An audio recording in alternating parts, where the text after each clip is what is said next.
hujumkor futbol kutdik jamoalardan, lekin ular taktik futbol namoyish etishdi. Mana endi penaltilar aktiv jarayoni. Abduvohid ketdi.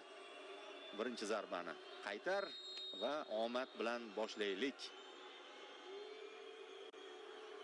Nuravkan to'p oldida zarba yo'llandi. Abduvohid topgandek edi-yu, salgina, ozgina yetib bormadi, ozgina. Kuchli tepdi hamda Nuravkan.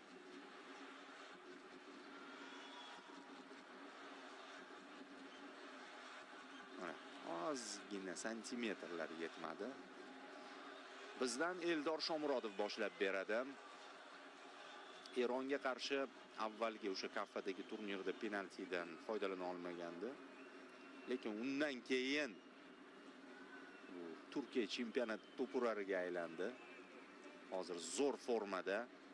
Turkiyaning ayni vaqtdagi eng yaxshi hujumchisi bo'lib turibdi, agar fakt bo'yicha gapiradigan bo'lsak. Shu yerda ham mana hozir hal qilish kerak. Beyranbandga qarshi. Eldor zarba, barobar, ishonchli, xotirjam va ayyorona zarba. Eldor ortiqcha emotsiyasiz. Nega? Chunki u jamoaga ko'rsatish kerak. Hammasi normal ketyapti. Nazorat ostida.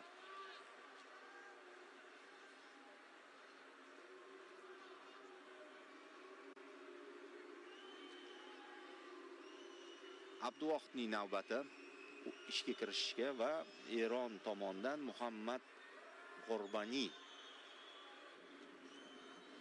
darvoqe al-vaqtida o'ynaydi Birlashgan Arab Amirliklarida. G'orbani Ne'matov.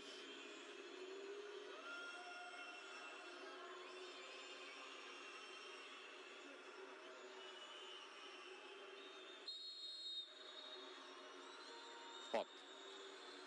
Tomosha qilamiz. G'orbani zarba markazga tepdi.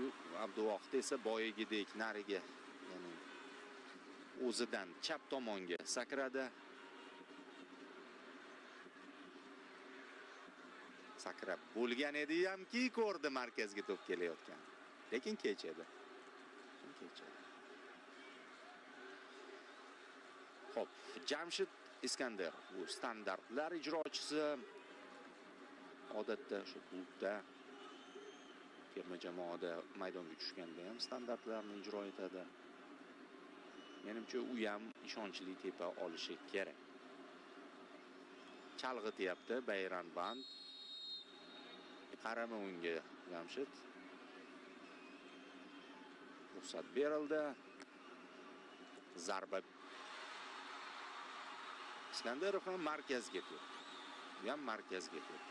G'orbaniga o'xshab va qizig'i Beyranband ham sakradi o'sha tomonga, lekin oyog'i qolib ketdi. Shu oyog'i bilan qaytadi. Mana sakrab bo'ldi hamki, oyoq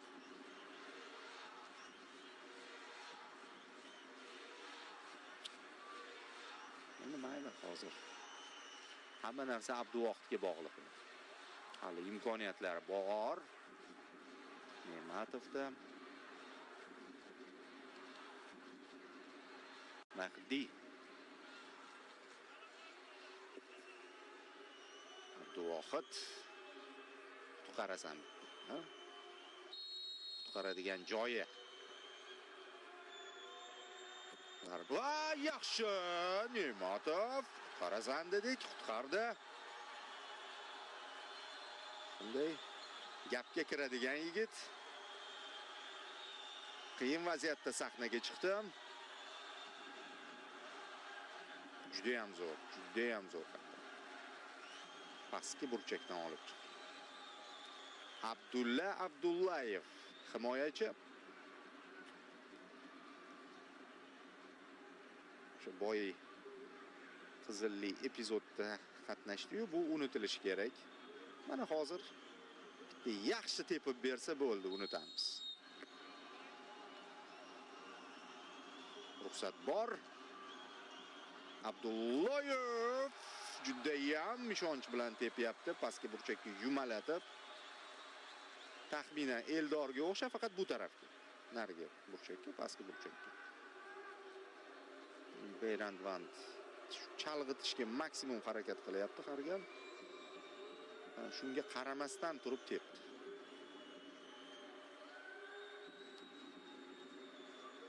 Eronning navbati. Hisob tenglashdi.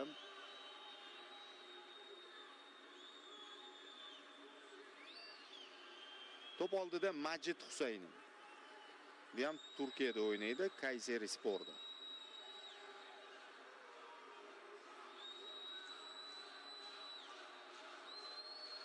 Ne'matov ham tikka qarayapti ko'ziga. Ruhan u ham bosim qilmoqchi Majidga. Ana yana bittami? Yana bitta bo'ldi. Zarba yo'q. Bu safar topa olmadi Ne'matov.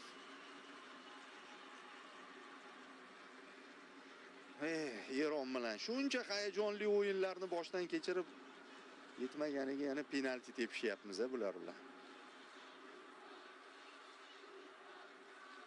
Bir video ko'rdim, eronlik jurnalistlar yana O'zbekistonmi deyotgan.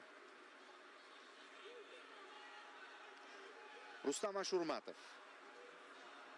Bu ham Eron chempionatida o'ynaydi, yaqindan boshlab.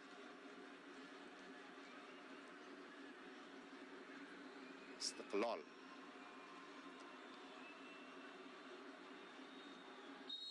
Yaxshigina pushkasi bor Rustamning ham.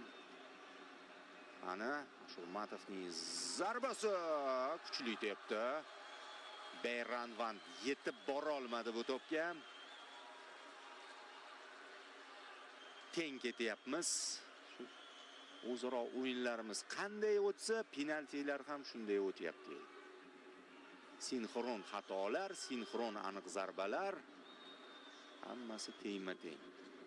3-3 va oxirgi zarbalar bu yo'q. Bo'ldi. Ana endi kulminatsiyaga yetib keldik. Erondan oxirgi zarba ijrochisi 5-raqamdagi Millat Muhammadiy. Tajribali 32 yoshda, himoyachi, chap qanotda o'ynadi. Chapaqay.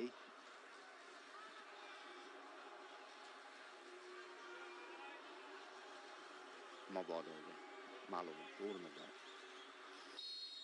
Xo'p, Abduvohid Ne'matov hozir qahramonga aylanishi mumkin. Va aylandi. Qoyil rahmat Abduvohid. Hey. Shaxsan beraman deyapti to'pni. Kim tepadi bizda oxirgi zarbani? Ana o'shanga beradi to'pni hozir Abduvohid. Super save deb qo'yaylik, o'yinda kamroq shunaqa vaziyatlar kam bo'ldi.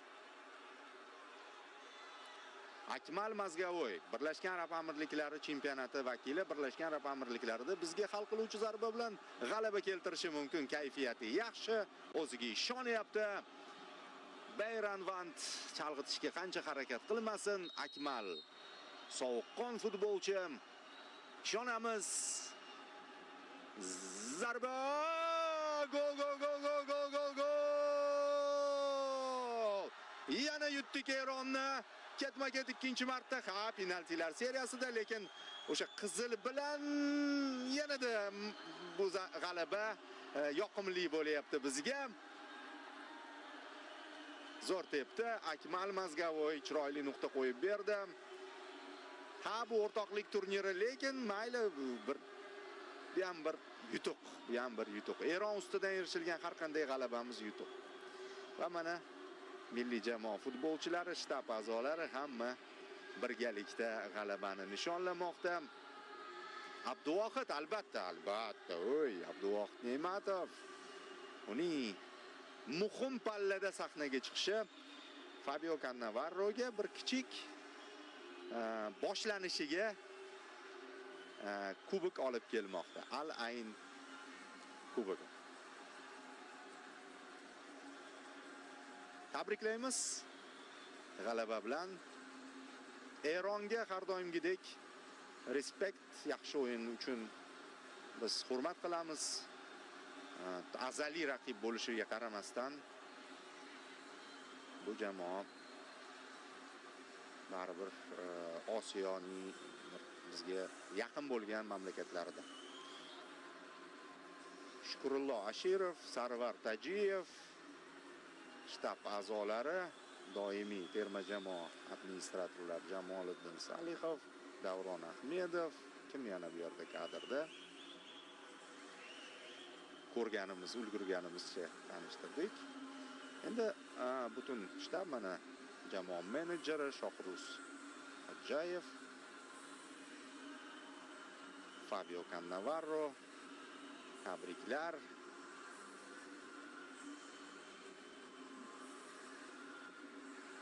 Yaxshi, bu turnirda O'zbekiston menimcha yorqin o'yin ko'rsatdi. Endi Eron bilan taktik futbol, lekin Eron bilan boshqacha.